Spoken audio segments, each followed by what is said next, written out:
आमच्याकडे एक चपराशी होता, त्याचा प्रमोशन झाला आणि बेटा तहसीलदार झाला.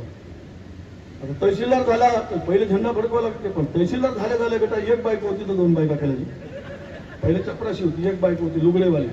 तहसीलदार झाला, दोन बायका केला. दोन बायका केल्यावर पहिल्यांदा झेंडा फडकवायचा 15 तारखेला म्हणून टेलरकडे शिवायला दिला ड्रेस. 14 तारखेला ऑगस्ट टेलर देऊन आला पॅन्ट. रात्री टेलर गेला घराकडे निघून पॅन्ट तहसीलदारानं घालून पाहिजे. पॅन्ट होता 4 बोट लंबा. काय करावं बापा म्हणला तर मोठ्या बायकोकडे गेला. अगं म्हणे जरा उद्या सकाळी झेंडा फडकवायचा आहे, पॅन्ट 4 बोट लंबा आहे, जरा काप शिलाई मागं ठेव. लोगडे म्हणे मला काही जमत नाही बाबा म्हणे, मला कोणी सांगते म्हणे. मग साडीवालीकडे गेला लहान. ते म्हणे मी तुझ्या घरी लग्न करू यासाठी आलो का ना तुझा पॅन्ट कापायचं. तहसीलदार वैतागला, टेबलावर पॅन्ट टाकून दिला, जाऊन झोपला. रात्री 12-1 वाजता एक मोठी बायको, तिला काही झाली चिंता. सगळे झोपले, एका बाईली गपचूप गेली, 4 बोटं मोजली, कचकन कापली, शिलाई मारली.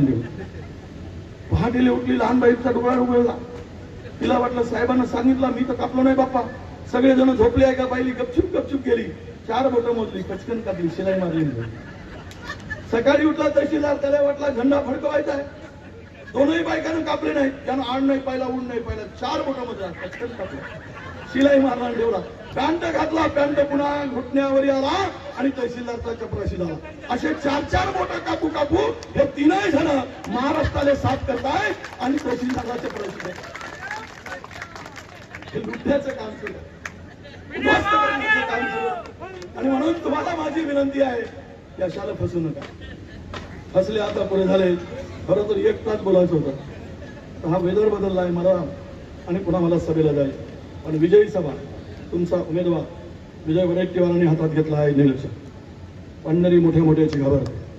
तुमच्या नामदार किसान, तुमच्या एरियाचा माणूस, उच्च विद्या विभूषित यांना 2 लाख मताने निवडून आल्याशिवाय राहणार नाही, हा विश्वास मी देतो. 2 लाख मताने 100% लिहून ठेवा.